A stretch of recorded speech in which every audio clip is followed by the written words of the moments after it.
Oddities. Welcome back to another episode of Midnight Curiosities. I'm Curator Raquel. And I'm Curator Warbeauty. Coming at you live from a forbidden temple. It is forbidden. Yeah, you like that? Yeah. We're not supposed to be here. Not supposed to be here. Can I tell you a quick story about being places you're not supposed to be? Yeah, of course. And this is tangentially related, I guess. Okay. So, I worked as a professional makeup artist in my early 20s. And I was working with a photographer and a model, and we were doing this horror-themed shoot. Okay. So we're on location, and he's like, yeah, hey, I know this abandoned asylum we can go to. Good. It was really dope. Cool, good. So we sneak into this abandoned asylum. Abandoned asylum. We sneak into this place, and so we're trespassing. Okay. Right? And it's pretty cool. We find, like, a whole bottle of arsenic and, like, all these, like, documents that have been there. That's cool. It's, like, really neat. And then somebody, or ghosts, we're not sure, had arranged these, like, old-school wooden... You know those chairs with the desks? Okay, yeah. They had arranged them outside in one of the play yards, like, in a row of 4. Okay. Right, so it was, like, really creepy, but it was really cool. And then the shoot came out. We ended up lighting a Bible on fire. Of course you did. So it was interesting, but it was for the Forbidden Temple. Okay. Because what he failed to mention was that half of the massive property had since been turned into a corrections facility. Okay. So we're getting on location, we're getting more places to shoot.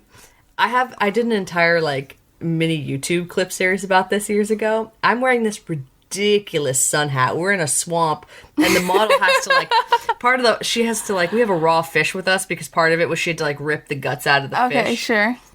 And we are sneaking in the tall grass. Oh my god. Like, this is the safari zone of Pokemon. Wow. Trying to catch wild Pokemon. Because we are there and we are, like, sneaking, and there's, like, the corrections facility right there. Oh my goodness. And we're sneaking around, like... Wow. It was ridiculous. Did you guys get caught at all? Did you get in trouble? No, but I documented the whole thing. Good. Everyone knows the best criminal acts are well documented. That's what I'm saying. Documented the whole thing, and, like, the model wouldn't stick her hand in the dead fish. Oh, yeah. So he sliced the belly open, and he's going over what he wants her to do, and she made him do it, like, 100 times. Wow. Because she wouldn't stick her hand in the poor fish. Wow. Oh, man. That's great. That's great. I got in trouble for being somewhere I wasn't supposed to be when I jumped the barricade at Trump Tower, and then Secret Service politely asked me to leave. They are very polite, aren't they? No, they're really not. Well, you did jump the barricade at Trump Tower. So I was in DC for the St. Patrick's Day parade with my stepmother, and we wanted to go in. It wasn't even like Trump Tower official. I think it was Trump International Hotel in DC. Okay. And it was barricaded off, but my stepmom and I wanted to see the inside of it. Oh. Because we were trying to go to the old postal office, which, you know, is the highest viewpoint in DC. Mm-hmm. And we were trying to get in there, but it was barricaded off. And so my stepmother is an enabler, and I said I will jump the barricade to go, you know, look through the door to kind of see what's up and why we can't go in there. And she said that she'll stand guard and watch so that I could do that. So I did. I jumped over the barricade and went to, like, open the door, but it was locked. And then Secret Service came around and was like, hey, barricades are there for you to not jump over them. And I was like, oh, interesting. Fun, fascinating facts. Thank you. Tell me more, Secret Service man. Yes, fascinating. Yeah, we did manage to get up into the postal tower, though, and it was pretty cool. That's lit. Yeah, it was a lot of fun. Fun day, fun memories. So this is a really exciting episode. I'm really excited about this episode. Because this is our first part of our first series. It is. And that's so cool. Right, so... This is this is a mini-series. Yeah, but this is our debut mini-series. That's true. It is our debut mini-series. That's exciting. It's interesting because it's sexy, you know? Yeah, it is. It's very sexy. Yeah, I'm really excited about it. In fact, I'm so excited that I'm ready to jump into our topic for today, which is divine communications. Right. Well, first, the series itself. Right. What's the name of the series? Sorry, I got so excited. So this is a series on metaphysical taboos within religion. And that's just so sexy. That's a sexy title. It's a sexy concept. Everybody get out your priest gear. Yeah, get out your priest gear, get out your notebooks, because we're dropping a lot of information on you. Right, so you're probably wondering, divine communication, how is it taboo? What does it have to do with religion? Well, that's what we're here for. That's the point of the episode. That's the point of the episode, guys.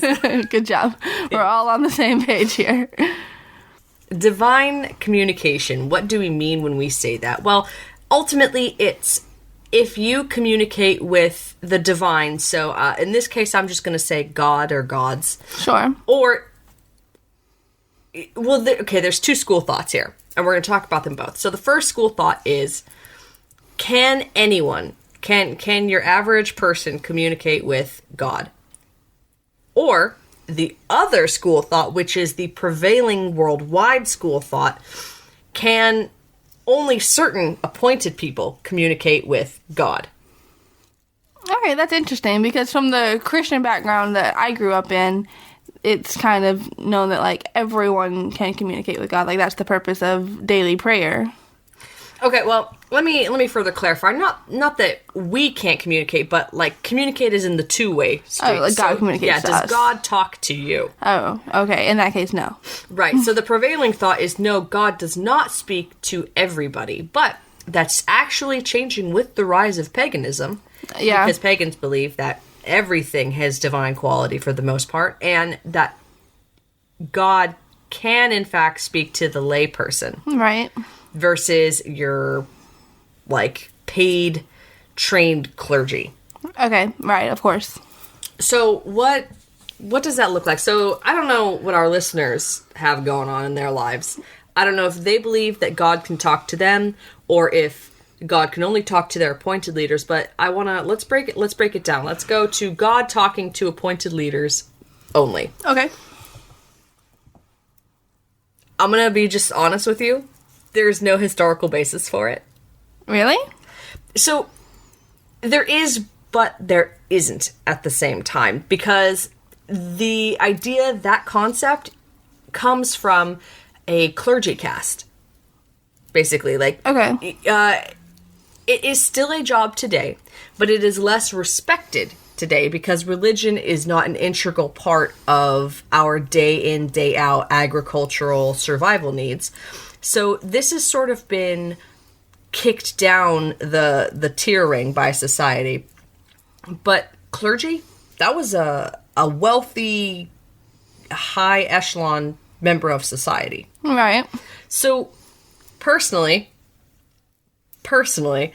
I think that ultimately that interpretation of God could only communicate to the educated, wealthy clergy caste comes as a means to basically suppress the poor.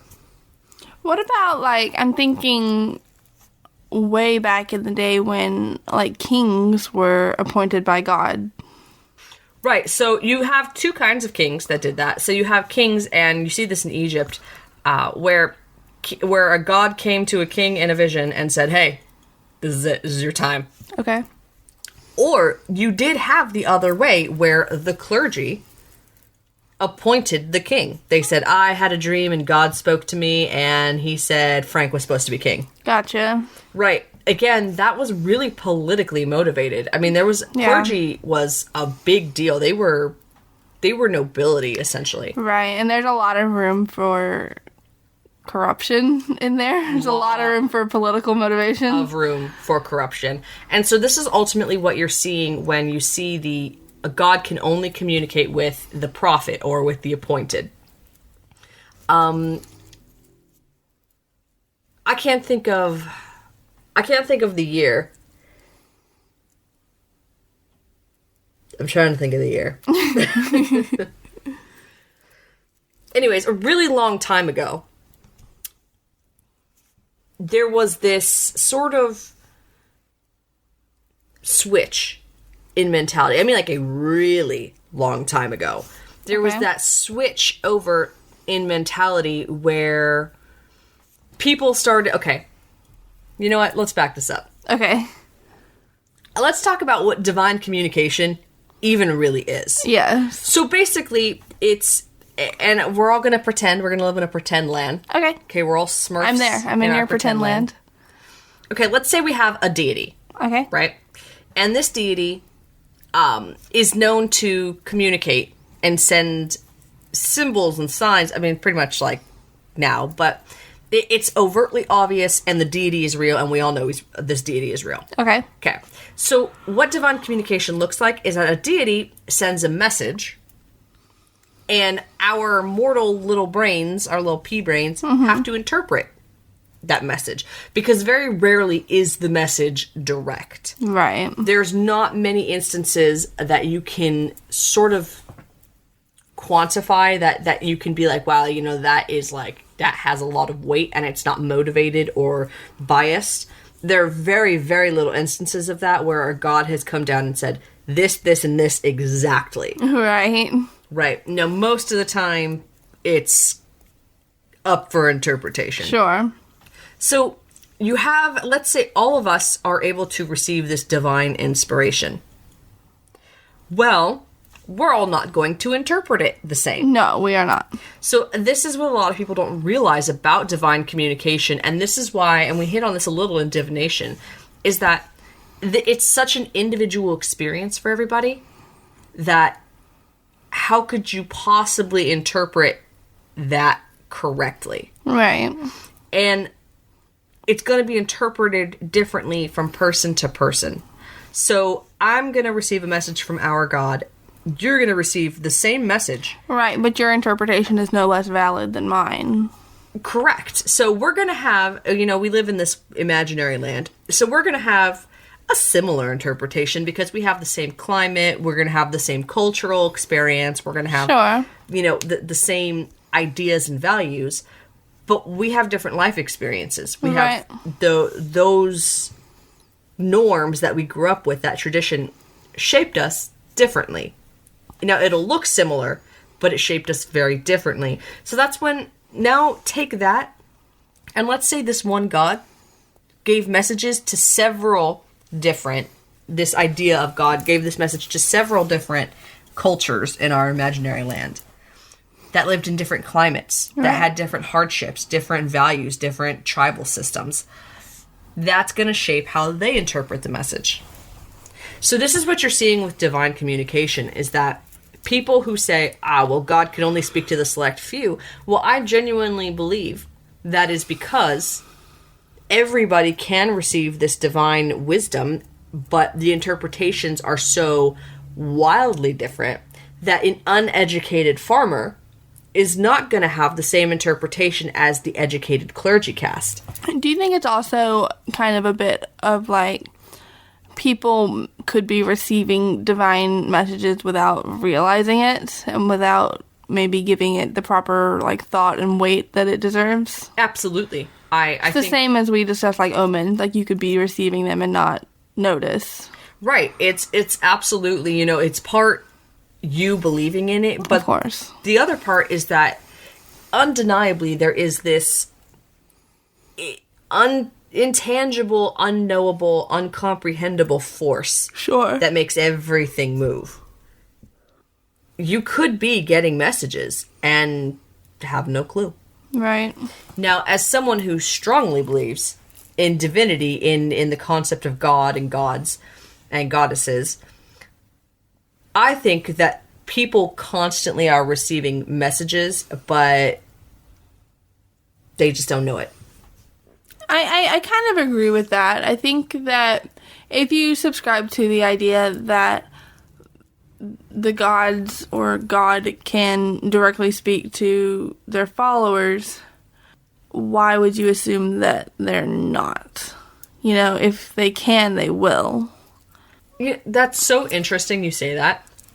Because if you look at Christianity, you have your major Christian leaders, but the one that has just kind of stayed throughout the ages is the Pope. Of course. Right, so the Pope is kind of the exclusionary figure in this statement, but he has been, that position at least, has been pretty long-standing since the death of Peter, basically. Right.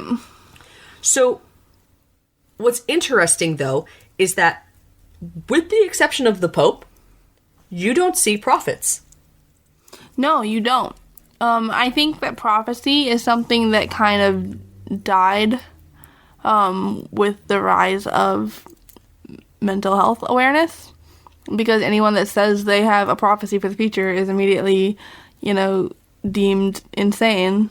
Right. It's definitely seen as an illness now. But I think that that's so fascinating, what a lot of Christians don't look at. And this is an interesting, unique perspective coming from a Mormon background, because one of the Mormon tenets that... I like that you just called your own opinion interesting.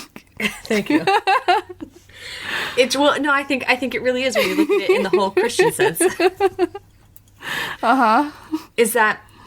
so the Mormons have what's called the 13 Articles of Faith, and it's basically like the 13 things that you can boil the whole Mormon church down to. Right. And one of them is that, we believe in the same organization that existed in the primitive church, namely apostles, prophets, pastors, teachers, evangelists, and so forth. And that's literally the article. Right. So the Mormon church has a prophet and a quorum of the 12 apostles and a big power structure that is based off of the original power structure that Jesus had put into place. Of course. And so I think it's fascinating that, again, with the exception of the office of the Pope and the Mormons, with the exception of these two things, structures and these two positions, why would there not be prophets anymore? That's my question for a lot of Christians. And really, it doesn't make sense, because, you see every now and then, you'll see like a conspiracy theory pop up of some prophet who has distinct ideas of what's going to happen. And, I've seen... They're real, cringy looking, there's websites and sort of advertisement videos, stuff like that. It's this guy predicted this, and he's been right about this, and he says the world's gonna end in next year. Those cheap early Flash HTML style websites that people still use for whatever reason. Yeah, of course. Yeah, they are still people that claim to be prophets. There are still people that claim to have visions of the future or whatever, but I think that prophets are in short supply. I think that legitimate prophets are extremely rare and hard to come by these days, and I don't have a reason for that. Well, it doesn't... Okay, so let's walk through it. So it doesn't make sense... It doesn't. ...that prophets wouldn't exist. Because what is a prophet except some person who correctly interprets divine wisdom? So it could be a number of things. They could be afraid to come out with their prophecies. Right. Due to stigma. Big stigma. Or they could be untrained and not know that they are receiving prophecy. That's probably a huge factor today. Yes. That's all I got. Okay, well, I also think that the cultural tone has shifted, because what do prophets talk about?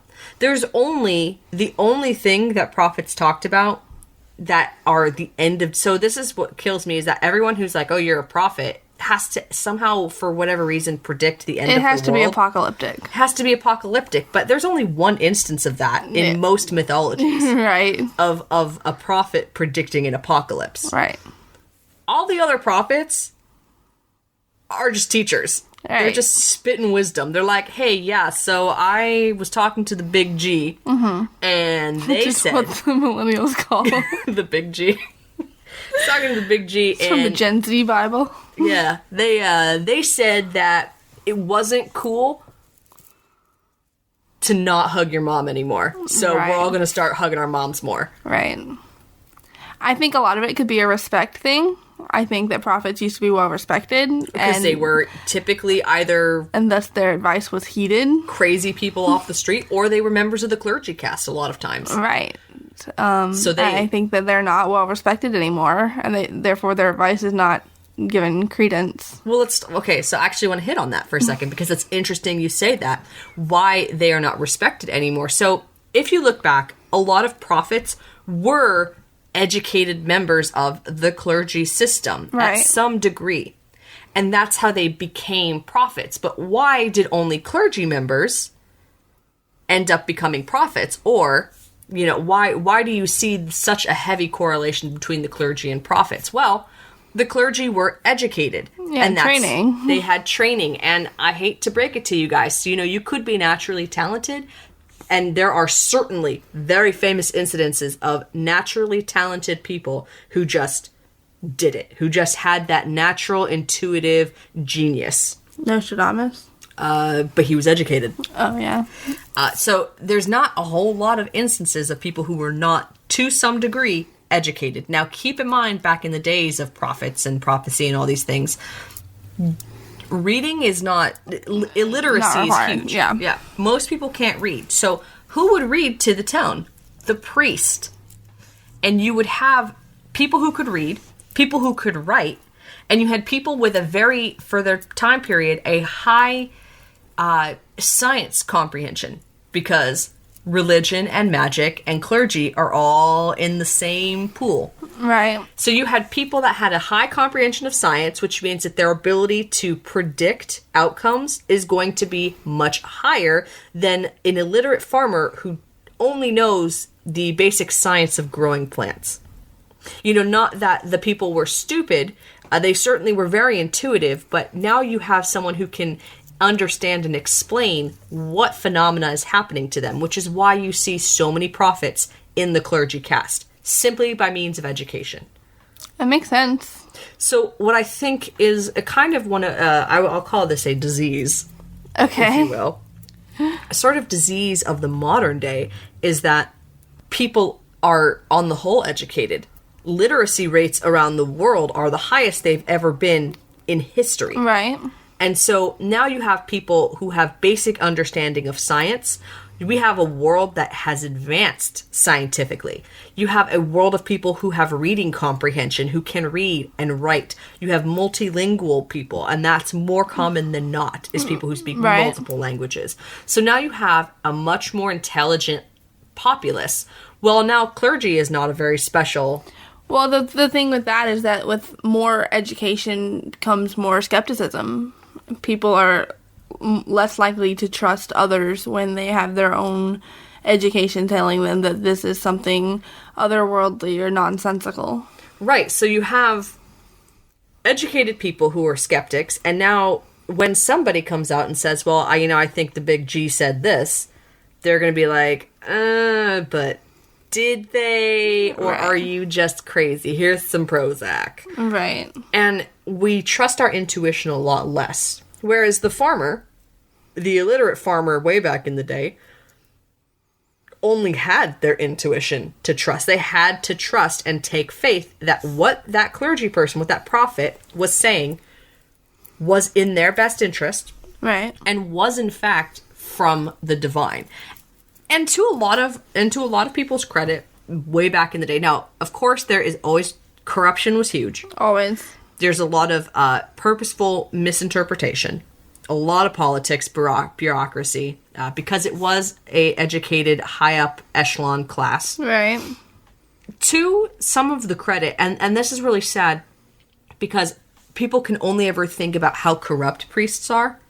There were people who genuinely interpreted the divine message, and they either didn't interpret it all the way correct, or they interpreted it to the best of their ability. And that's where you have, see this, and this is like the problem I have with this, is that you have people like Jesus, you have people like Muhammad, you have people like Elijah, you have people like Buddha, and they interpreted this divine wisdom that they received on top of the education they had.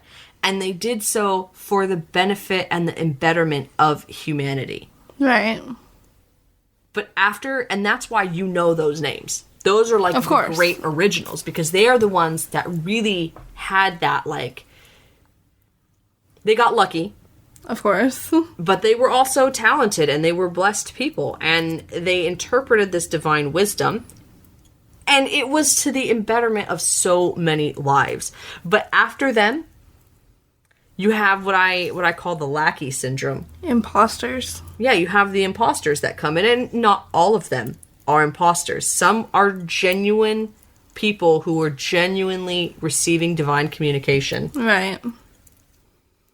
but some of them are just trying to latch on to the glory before them. Right, because you have people that are intuitive and clever and very good at lying, very adept at it. So, it's easy to mimic wisdom. Right. Especially when you're really close to the source. You just copy the mannerisms, and people are already trained to intuitively trust that. Right. It's easy to prey upon and manipulate people. And that's really unfortunate. It happens really frequently, especially in modern religion. You see it a lot with evangelists, and in the Protestant church in America, is people are just preying upon Americans. And the sad thing is that because America is such a multicultural melting pot, we do not have a set value system and tribal cultural history. It's kind of everyone takes from the cultures that are in your immediate area. Right. So, but America is so big that, cultures vary from state to state. They vary from county to county half the time. They do, yeah. So, I could go to Mississippi, and I could tell you, Jackson has a very, very different culture than Madison, which is known for being like the uppity rich people county. Absolutely. California is the same way. So that's where I'm from. And Northern California, which is where you get all of those peace and love 70s San Francisco hippies. Yeah. Versus where I'm from, Southern California. Now, I'm from Orange County, so you have Los Angeles, which is a very secular Hollywood. Sure. You have San Diego, which is very military, very beach. And then I'm from Orange County, which is, or it was growing up, it's changing now, was incredibly, vastly wealthy and vastly conservative. I mean, those people from LA, Orange County and San Diego, and Riverside and the whole SoCal area, they resemble nothing of their Northern California counterparts, but that's everyone when you think California thinks, oh, just a bunch of pot-smoking hippies. Sure. That's Northern California. Southern California that's where, like, brand new shiny wealth is. I mean, those are power hounds down there. Those are people that will crush you and sleep fine. Right. So I kind of wanted to reiterate, like, what about divine communication categorizes it as a metaphysical taboo? So, the reason that divine communication is a metaphysical taboo is because the prevailing thought, particularly in Western worlds, is that we cannot receive divine communication. But I'm actually here to challenge that and tell you the other part of this, in that I think everybody can receive divine communication. And that's why I say, I challenge you. Why would we not have prophets anymore? Why would that all of a sudden have vanished and disappeared? That makes no sense. Right. And you also have to kind of consider, from a Christian standpoint, a lot of them believe that, only your priest can speak for God. But from a pagan standpoint, that's not true. Not true at all. Right.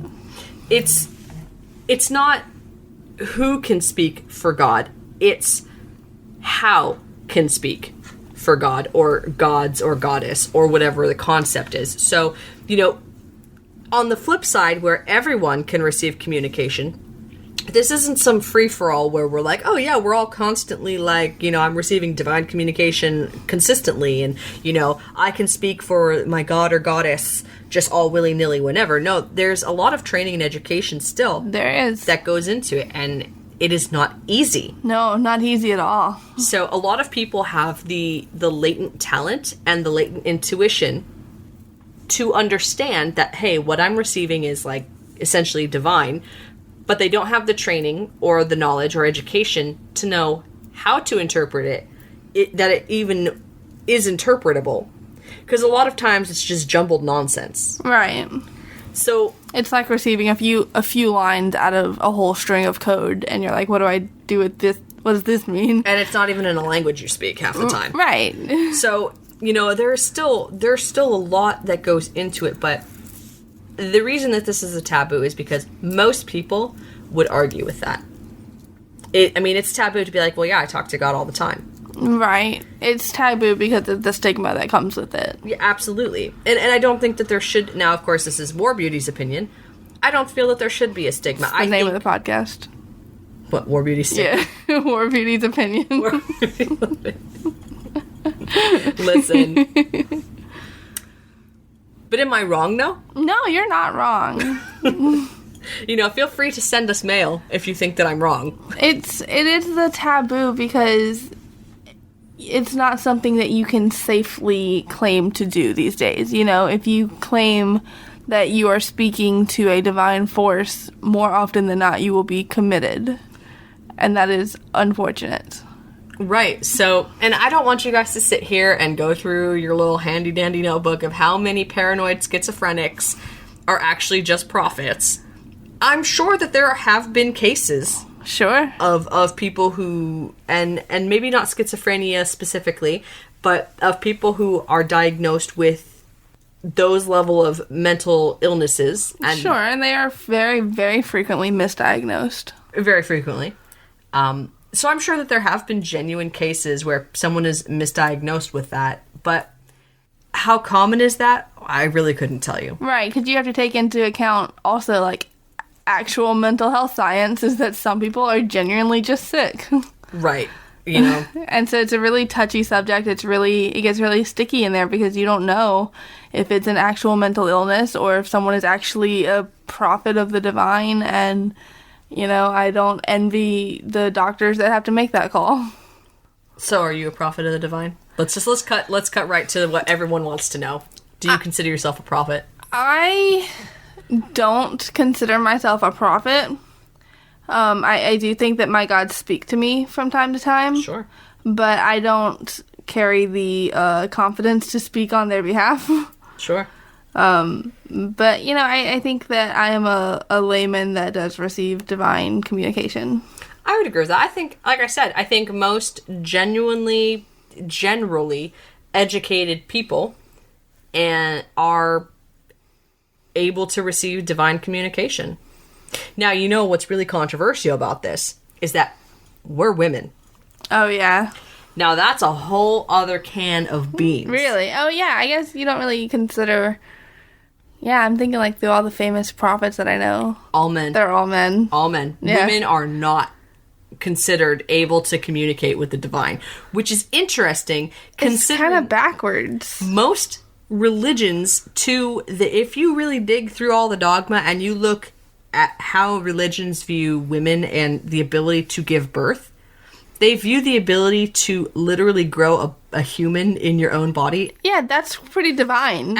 Most religions, that's incredibly special. Including Christians, believe that it is a divine God power. Yeah, it's interesting because Christianity is one of their keystone divine communication is when God talks to Mary herself and says, hey, I'm going to do this thing to you.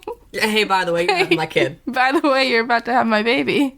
Right. So it's interesting how that role for women, and this is why I know in my heart of hearts that the agenda against colored people and the agenda against women is all political. Oh, of course. It's all political. Is because there's no evidence to support otherwise. Right. Because God literally speaks to Mary herself, and this is, of course, Christian specific, but God literally speaks to Mary herself and says, hey, you're having my kid.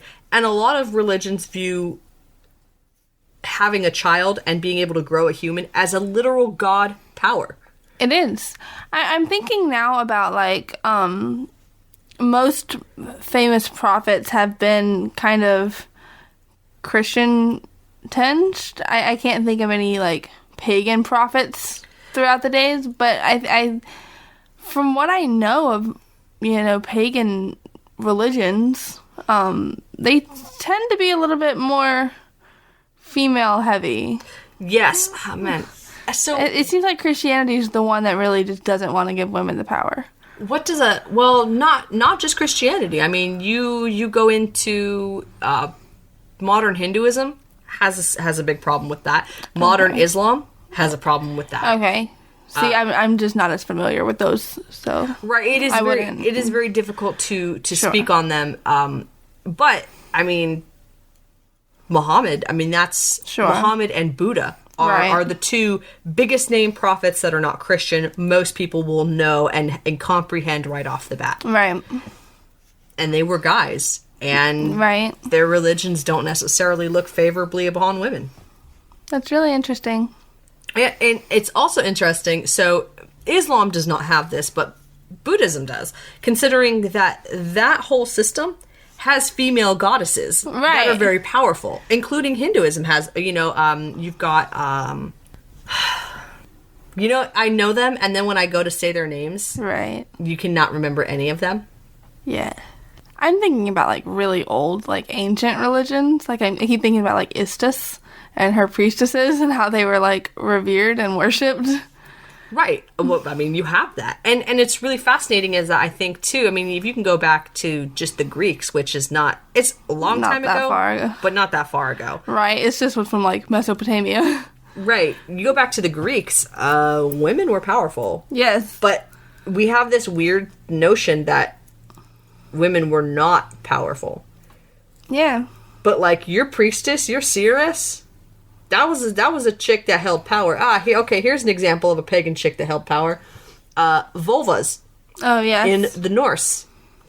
So, in Norse belief, there is what's called a vulva, and it is a female it's a priestess, basically. It's a priestess / witch. Yeah. She was like a professional priestess witch, and she went around and she had prophecies for villages, and, she did blessings and rituals. Right, and she could perform, like, divination magic to perform that prophecy aspect. Right. So, but they were heavily respected. Yeah. And they were... I wonder when that shift occurred. Probably with the Christianization of the nations. That's what I think. Because that's what you see in the Norse mythos is that, Freya, who is one of, like, the most iconic, powerful gods in the Norse pantheon, right, is a female. She's the mother of magic. She taught Odin magic. She did. Well, she didn't teach magic. She taught him scythe. And, she's a war goddess. She's a female goddess of like, lust and sexuality and empowerment. Mm-hmm. And when Christian monks decided to write down these myths... Yeah, they get scared by that. They get very scared by that. Yeah. So I think that there's a lot of modern disservice to ancient paganism because of that, and in terms of, can women communicate with the divine? Well, so War Beauty, let me tell you. Let me tell you. Tell me. I don't care. It doesn't matter if you're a male or female. You can be trans. It doesn't matter what you identify as. No, it doesn't matter at all. That has no bearing on this. It doesn't matter what the color of your skin is. Has no bearing on this. It doesn't matter what culture you're from. It doesn't matter if you are rich or poor. Those are society-placed factors on what is, I believe, to be a gift everybody is born with. If I personally believe that we are all created from the divine. And so we all have talents and abilities that are gifted to us by the divine to communicate with the divine. Because we'll eventually have to get back home. Sure. So all of those things, that's all BS. If God speaks to you, or a goddess, or whatever your concept of divinity is, if that speaks to you, then it speaks to you. But be responsible about it. It's confusing a lot of times. So don't rush off and be like, oh yeah, and then the big G was like, hey, kill all your neighbors. Right. If you receive divine communication, I think the best course of action would be to meditate on it for a while, consider it, really think through all of the interpretations that you can before you move forward with it. And start and be a skeptic of yourself a little bit. Of course. But don't be so skeptical that you're a non-believer. I mean, there is a mix of education and faith that has to happen. Yeah. So I guess that's my only words of wisdom and advice for everyone. If you are someone who's having these dreams, or you think that you're getting messages, you probably are. Just be smart about how you go and interpret them. And keep in mind, you may not be receiving messages for the world. You may just be receiving messages for yourself, for the people around you. So don't immediately think, oh man, I have the responsibility of Jonah now. Right. But And maybe you do. I think that huge faith-based responsibilities only come to particularly devout people. I would agree with that. Yeah. So don't stress yourself out over it. Yeah, don't stress, but, just know pink, gray, black, white, yellow, green, blue, male, female, non-binary, pyrofox. It doesn't matter. You're probably receiving divine communication. Yeah. You probably are. Okay, well, that does it for our first episode of our mini-series on metaphysical taboos. I'm really excited for the rest of them. Next week we're getting into possession? Yes. Yeah, next week we're going to get into possession and demonic entities, so look forward to that one. I know I am. This has been Midnight Curiosities. Midnight Curiosities is hosted by One Eye Oddities, a new way to see magic. If you like what we do here, tell your friends about it. Leave us a review on Apple. And, maybe you can spark up a discussion with your friends about other things that you consider taboo.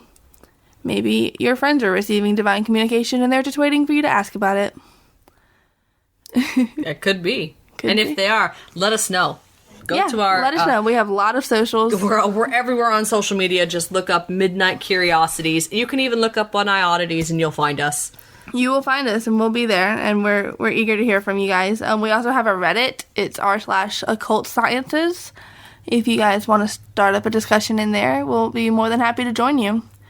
Until then, I am Curator Raquel. And I'm Curator Warbeauty. And don't forget to become an oddity.